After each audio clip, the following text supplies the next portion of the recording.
현명한 농부가 두 아들을 데리고 잡초가 무성한 논을 보여줬습니다.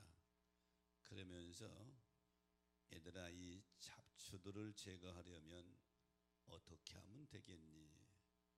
그때 큰아들이 말하기를, 아버지, 농약으로 싹 죽일 수 있습니다. 그래? 둘째 아들이 말하기를, 뿌리채 완전히 뽑아야 됩니다. 아, 그래? 그럼 너희들이 주장하는 방법대로 한번 잡초를 없애보거라. 두 아들이 자기들이 생각대로 열심히 잡초를 제거합니다. 얼마 안 있다 또 생기고 또 얼마 안 있다 또 나오게 되고, 이 아들들이 생각을 합니다. 안 되는 일을 괜히 아버지가 시킨다고. 그리고 실패하고서 안 합니다. 한 1년쯤 지났는데 이 아버지가 두 아들을 데리고 조용히 근원으로 불렀습니다. 근데 이게 웬일입니까? 잡초는 별로 안 보이고 대신 논에 황금빛 벼가 가득 차게 익어가는 것입니다. 놀라서 입을 다물지 못하는 아들들을 향해서 아버지가 이렇게 말하지요. 얘들아, 잡초를 없애는 가장 확실한 방법이 뭔 줄 아냐? 그 자리에 가치 있는 곡물을 심는 것이란다. 잡초만 제거한다고 되는 것이 아니라 제거한 그 자리에 곡물을 심는 것이 잡초를 제거하는 확실한 방법이란다. 사랑하는 성도 여러분, 우리 마음에 여러 가지 잡초를 다 제거한 다음에 하나님의 말씀으로 세워져야, 채워져야 다시 그런 것들이 내 안에서 역사하지 않는 줄 믿으시기 바랍니다.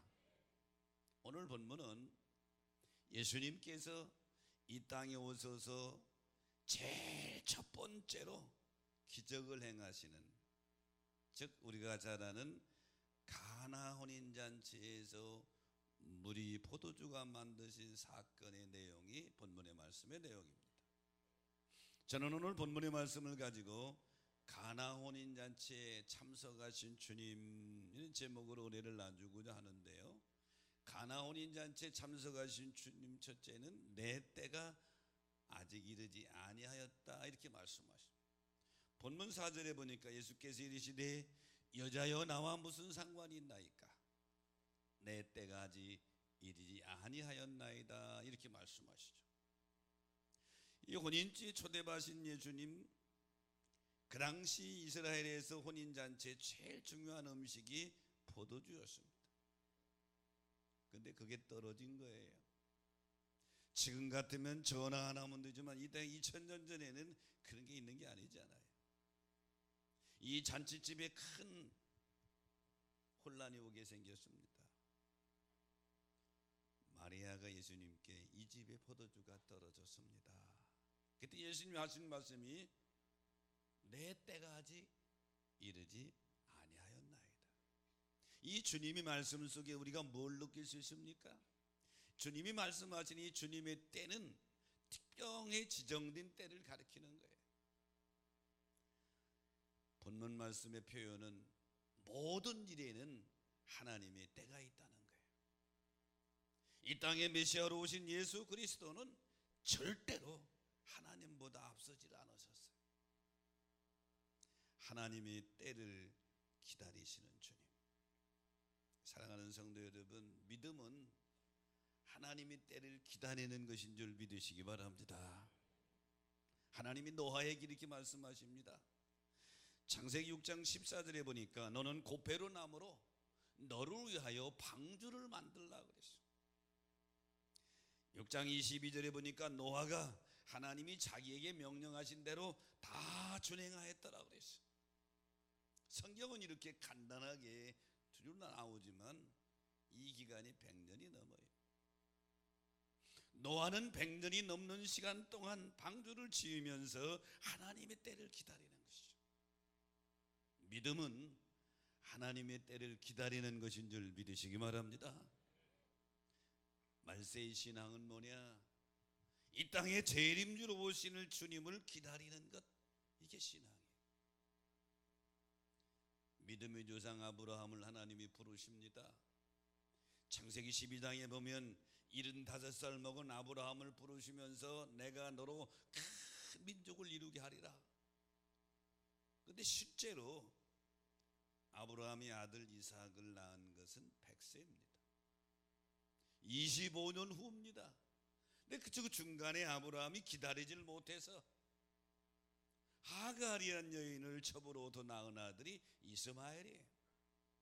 그 이스마엘이 그 후손이 지금까지 이삭의 후손들을 괴롭히고 있는 게 중동 문제입니다. 요셉은 17살에 형들에 의해서 애굽의 노예로 팔려갔습니다.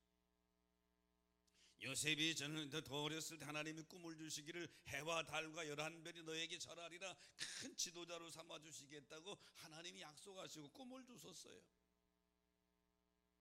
근데 지도자는 그만두고 노예가 된 거예요. 한 번 노예는 영원한 노예의 희망이 없어요. 그런데 요셉은 하나님의 주신 꿈을 가지고 기다립니다. 자그마치 13년 동안 노예 생활하며 때로는 감옥에 가면서 기다린 결과 30세에 애굽의 총리로 세워지게 되죠. 사랑하는 여러분, 믿음은 뭐냐? 기다리는 거예요. 오늘 본문 예수님께서 말씀하십니다. 내 때가 아직 이르지 아니하였나이다. 사랑하는 성도 여러분, 하나님의 때를 기다리는 믿음의 인내가 여러분에게 있어지시기를 축복합니다. 그리스의 유명한 소설가 중에 니코스 카잔차키스라는 분이 있어요. 이분이 쓴 책이 영혼의 자서전이라는 책입니다.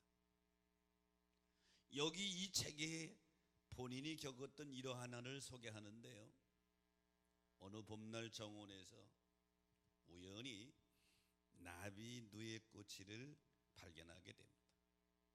이 꼬치 속에서 나비가 그 작은 입으로 구멍을 뚫면서 밖으로 빠져나오려고 애를 쓰는 거예요.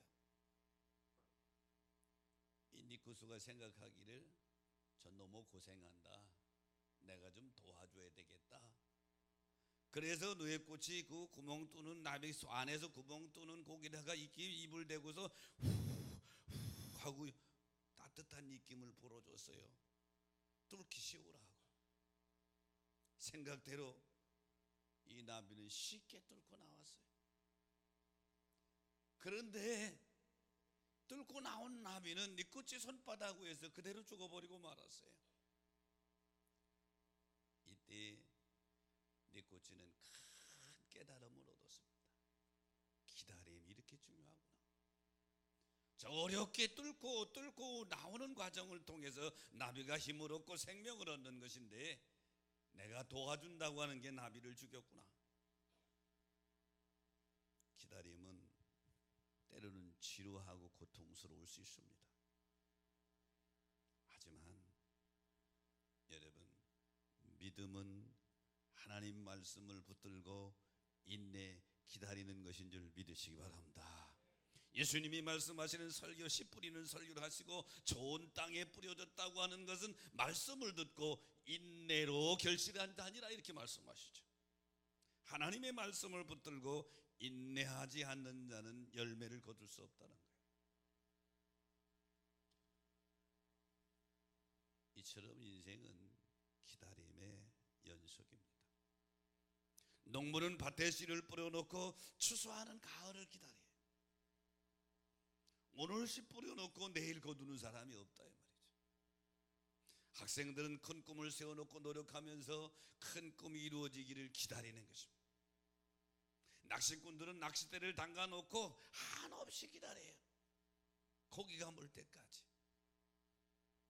신앙생활은 하나님의 때를 기다리는 인내인 것입니다.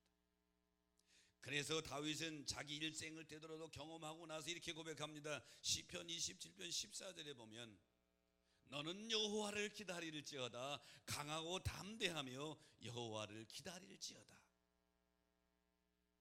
다윗은 우리가 아는 대로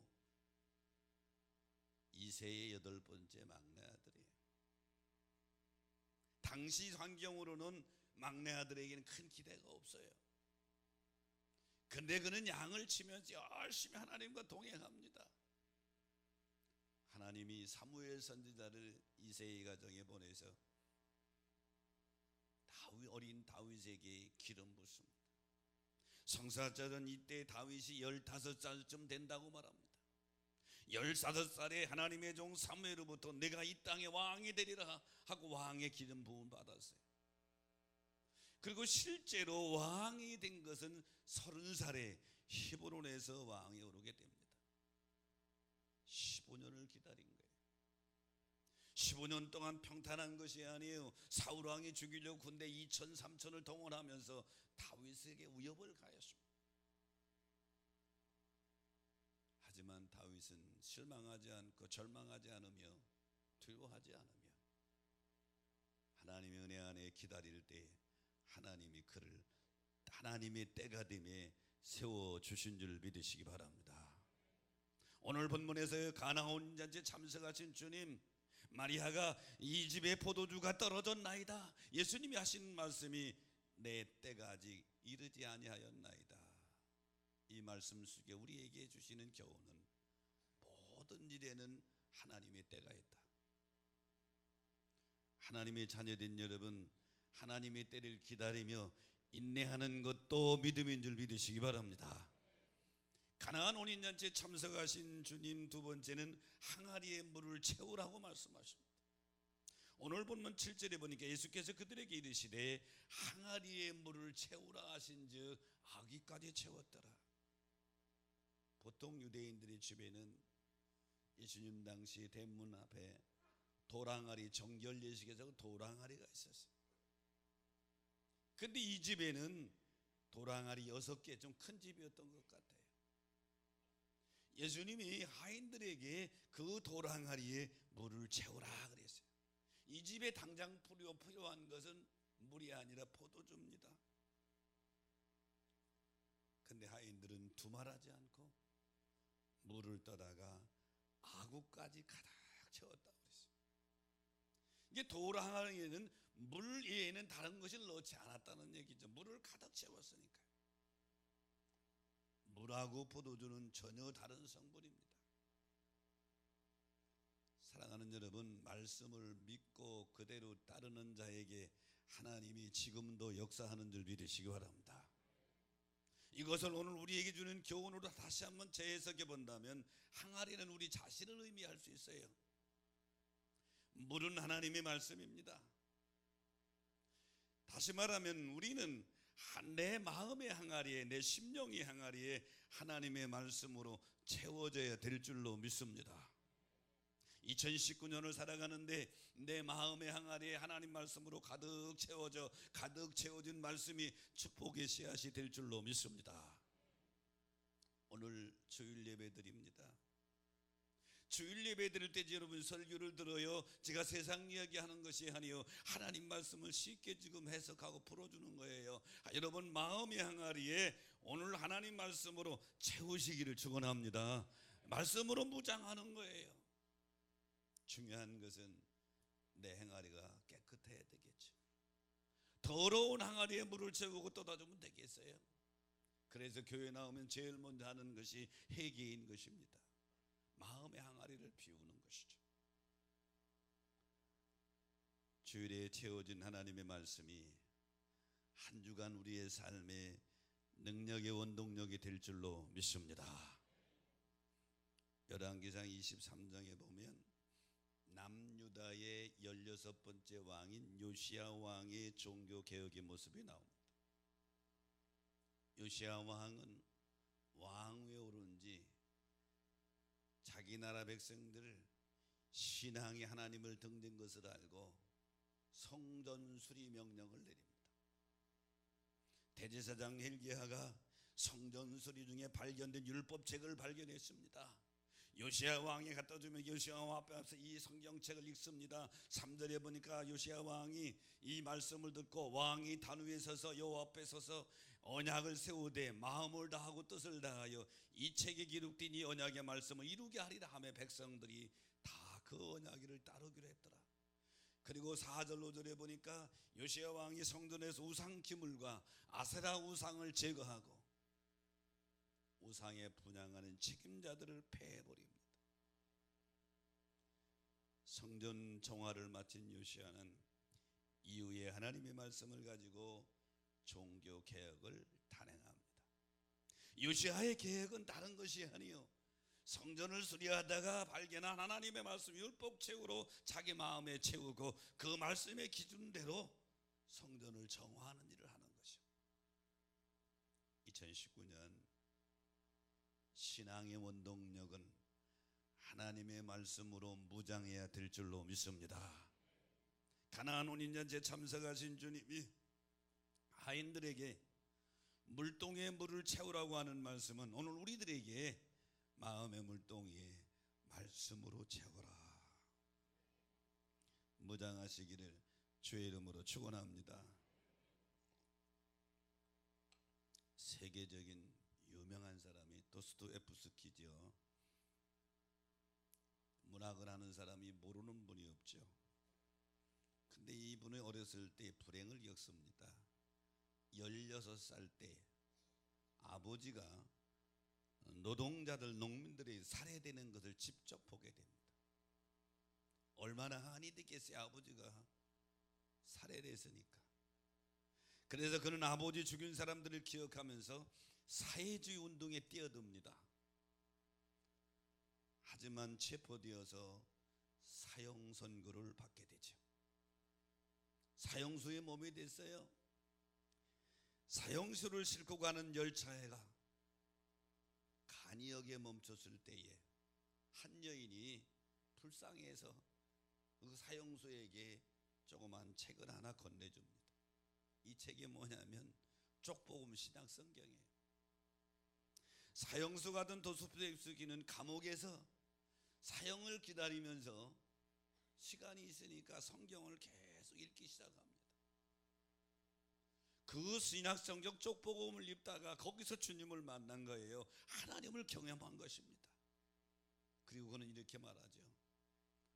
누가 내게 그리스도가 진리가 아니라고 증명한다 하더라도 나는 그리스도와 함께 있고 싶다. 나는 진리보다도 차라리 예수와 함께 있고 싶다. 그는 사형 직전에 기적적으로 사면되어져 고향에 돌아오게 됩니다. 그리고 세계 최대의 문학가로 성장하게 되죠. 그리고 예수 운동가로서 일생을 살아가는데 그가 지은 유명한 책이 제와볼, 웬만한 사람 다 읽어봤을 거예요. 카라마조프의 형제들 명작 중에 명작이죠. 60세에 세상을 뜨게 됩니다. 60세에 세상을 뜨는데 마지막에 자기 아내에게 이렇게 부탁합니다. 내가 그 시베리아 사막 그 형무소에서 읽었던 그 성경책을 갖다 달라고. 그리고 그 성경책을 가슴에 얹고 주님 나라를 사모하며 기도하면서 11시에 예수님 곁으로 갑니다. 한 사람의 사회주의 운동가의 가슴 속에 하나님 말씀으로 채워지자 그가 예수 운동가로 바꿔진 줄로 믿습니다. 나의 이념과 사상의 항아리를 비우고 하나님의 말씀으로 채워 넣을 때 그 말씀이 나의 삶을 변화시키는 줄 믿으시기 바랍니다. 그러므로 사랑하는 여러분, 오늘 예배드리는 중에 마음의 항아리에 하나님의 말씀으로 가득 채워지시기를 주의 이름으로 축원합니다. 가나온 인잔치에 참석하신 주님 세 번째는 떠서 연회장에 갖다 주라 이렇게 말씀하죠. 오늘 8절에 보니까 이제는 떠서 연회장에 갖다 두라 하심에 갖다 주었더니 그럽니다. 여기 이제는 하는 단어의 의미는 돌 항아리에 물을 채운 후에 바로 떠서 연회장에, 시간이 경과한 게 아니에요. 물을 채우니까 바로 떠서 갖다 주라. 여러분, 이 당시 유대인들의 잔치집에는 그 잔치 연회를 여는 연회장이 있어요. 주인이 자기가 믿을 만한 사람한테 연회를 책임져 달라고 연회장으로 위임하는 거예요. 이 연회장은 식당에서 나오는 모든 음식에 제일 첫 번째 이게 제대로 됐는지 맛을 보고 이런 역할을 하게 됩니다. 그러니까 예수님이 아직 도랑아리에 물이에요. 색깔도 변한 것도 아니에요. 포도주가 된 것도 아니에요. 하인들에게 떠서 음식 맛을 보여야 되니까 조금 나오니까 연회장에 갖다 주라. 연회장이 보니까 기가 막힌 포도주란 말이에요. 신랑을 불러서, 야, 보통은 처음에는 좋은 포도주를 내놓고 취한 다음에는 나쁜 거 내놓는데 너희 집엔 지금까지 이렇게 좋은 포도주가 있느냐? 이렇게 말하죠. 여기서 하인들의 입장에서 한번 생각해 볼까요? 돌 항아리에 물을 채우라 오늘까지는 쉽게 순종할 수 있습니다. 근데 아직도 무리예요. 색깔도 변한 것도 아니고 아직 무리예요. 떠다가 연회장 잔치 책임자에게 주라는 거예요. 주라는 거예요. 하인들은 자기들의 생각을 내려놓고, 지식을 내려놓고, 경험을 내려놓고, 이성을 내려놓고 주님 말씀에 그대로 순종할 때에 역사가 일어난 줄로 믿습니다. 위기의 잔치집이 더 큰 흥행의 역사가 일어나게 된 거죠. 어떤 분은 이렇게 말할 줄 몰라요. 목사님, 그게 가능합니까? 어떻게 물이 포도주가 됩니까? 우리는 불가능해요. 여러분도 저는 불가능해요. 하지만 우리 주님은 삼위일체 하나님, 창조주 하나님인 줄로 믿습니다.